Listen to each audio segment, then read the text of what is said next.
بسم الله الرحمن الرحيم. الحمد لله والصلاة والسلام على رسول الله نبينا محمد وعلى آله وصحبه وبعد.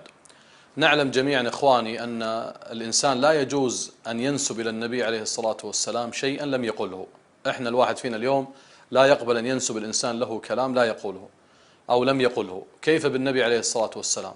ولذلك قال عليه الصلاة والسلام: من كذب علي متعمدا فليتبوأ مقعده من النار. اليوم كثير من الناس عبر الواتساب والتويتر والفيسبوك ومواقع التواصل المختلفة نلقاه ينقل أحاديث عن النبي عليه الصلاة والسلام ويتعجل في نشرها ولم يتثبت منها. بعض الناس يقول: أنا ماني طالب علم ولا أعرف كيف أميز بين هذه الأحاديث ولا أعرف الصحيح من الضعيف، كيف أميز؟ أنا بإذن الله عز وجل من خلال هذا المقطع البسيط القصير سأجعل كل واحد فينا اليوم إن شاء الله تعالى يستطيع أن يتعرف على طريقة الوصول إلى الحديث ومعرفة حكم العلماء عليه، ثم بعد ذلك إذا اطمأن من صحته نشره بين الناس.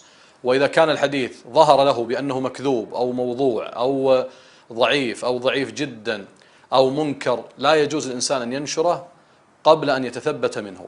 أنا بإذن الله عز وجل سأعطيكم طريقة سهلة بخطوات سهلة وميسرة. هناك موقع موجود في التطبيقات ولله الحمد في الآيفون وفي الجلاكسي وغيرها، اسمه موقع الدرر السنية. هذا هو عنوان الموقع أو هذه صورة الموقع تقريبا. يفتح الإنسان على الموقع ثم بعد ذلك يضع الحديث الذي يريد أن يتأكد منه. لنضرب مثال على ذلك، حديث مثلا: صوموا تصحوا. لاحظوا: صوموا تصحوا. ثم أكتب بحث.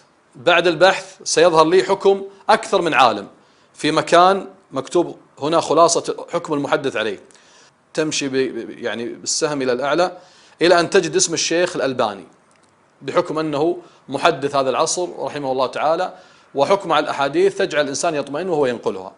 لاحظوا: وجدنا الألباني قال حديث صوموا تصحوا، شوفوا المحدث، خلاصة حكم المحدث ضعيف. إذن عرفنا الآن أن الحديث ضعيف.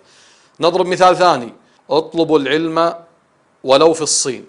نكتب بحث. إذا وجد الإنسان اسم الشيخ الألباني أو اسم الشيخ ابن باز، بحكم أنه من العلماء المتأخرين الذين عندهم عناية بالحديث، يستطيع أن يعرف. لاحظوا: مررنا بالسهم وجدنا المحدث بن باز، مجموع الفتاوى رقم الصفحة، قال خلاصة حكم المحدث: جمهور أهل العلم بالحديث حكموا على هذا الحديث بأنه ضعيف من جميع طرقه. اطمأننا الآن أن الحديث هذا لا يصح. وهكذا يجعل الإنسان يأتي بطرف الحديث، أول الحديث أو جزء من الحديث، ثم بعد ذلك أحيانا قد يكون مثلا في وسط الحديث، ممكن نأخذ كلمة أو ممكن نأخذ جملة في الحديث. مثلا حديث مشهور مثلا في رمضان ينقلها الناس: أوله رحمة. هذا في وسط الحديث: أوله رحمة ووسطه مغفرة. نكتب بحث. سنجد الآن حكم العلماء عليه. لاحظوا: مررنا بالسهم، الشيخ الألباني قال منكر. إذا وجدت كلمة منكر أو موضوع أو مكذوب أو ضعيف، اعرف أن هذا الحديث مردود، لا تنقله ولا تنشره.